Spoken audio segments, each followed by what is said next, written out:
The alien queen thought her daughter died in battle, but she returned with a human. The war between the Varathi and the humans had raged for 12 years. The skies of ruined worlds still carry the echoes of warships. The oceans still boil from orbital strikes, and the dead still cried out in memory. For Queen Saralith of the Varathi, every victory tasted of ash. For her daughter, Princess Kaelin, had been declared fallen 3 cycles ago. The reports were clear. Her ship had been shot down during the siege of Heliver. No escape pod was found. No trace of her daughter's shimmering violet armor. Just smoke, fire, and silence. Saralith had mourned in her way, cloaked in ceremonial veils of obsidian silk, standing before the shrine of her ancestors. Yet in her heart, she never allowed herself to fully accept the death. Every night, she listened for Kaelin's psychic bond, that faint pulse only mothers and daughters shared. But for 3 cycles it was absent, cold as stone, until the day the throne room doors opened and a figure walked in. The guards had announced nothing. The chamber fell silent as the stranger approached. At first, Saralith thought she was dreaming, because the figure that stepped into the hall bore Kaelin's eyes.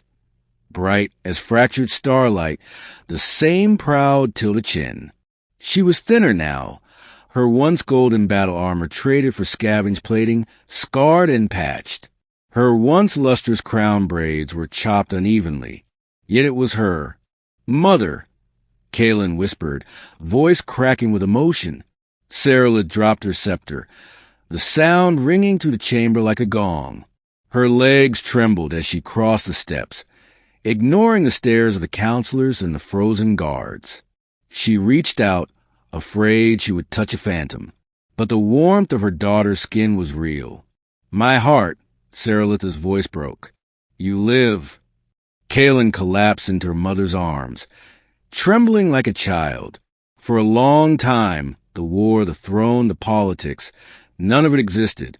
Only a mother clutching the daughter she thought lost forever. But then Saralith's gaze lifted. Behind Kaelin stood another figure, a human. He was tall, scarred, dressed in rugged combat leathers rather than polished armor. His hair was unkempt, his jaw shadowed with days of stubble. A blaster hung at his hip, but his hands remained lowered, palms open in a gesture of peace. The chamber's air shifted instantly. Varathi nobles hissed, baring their sharp teeth, their frilled necks swelling in anger. Guards snapped their weapons up. Humans were the enemy, the sworn poison of their history. Yet Kaelin raised her arm, stepping protectively in front of him. "This is Rian," she said firmly, her voice carrying through the tense chamber. "He is the reason I am alive." The hall erupted in outrage. Counselors spat curses, demanding the human's execution. One hurled a dagger that clattered at Rian's feet before guards restrained him. But Saralith raised her hand, and the noise died instantly. Her eyes narrowed, studying this man. "You expect me to believe," the queen said slowly, each word heavy with suspicion, "that a human, our sworn enemy, saved the life of my daughter?" Kaelin didn't flinch. "I expect you to believe the truth." The explanation came in fragments through Kaelin's halting voice. She had survived the crash. Barely, her armor shattered and her body broken. For days, she had crawled through the war-torn jungles of Heliver, pursued by scavengers. She would have died, if not for Rian. He had been a soldier, stranded after his unit was destroyed. He should have left her. He should have ended her life, as the war demanded. Instead, he carried her to shelter, tended her wounds, fed her when she was too weak to feed herself. At first, she had tried to kill him. At first, he had kept a knife ready by his side every night. But survival forged strange bonds. Days turned to weeks, weeks to months. Together they fought off predators, built fires in the rain, stitched each other's wounds. And in the long nights when the jungle howled, they spoke. not of victory or conquest, but of fear, dreams, and what the war had stolen from them both.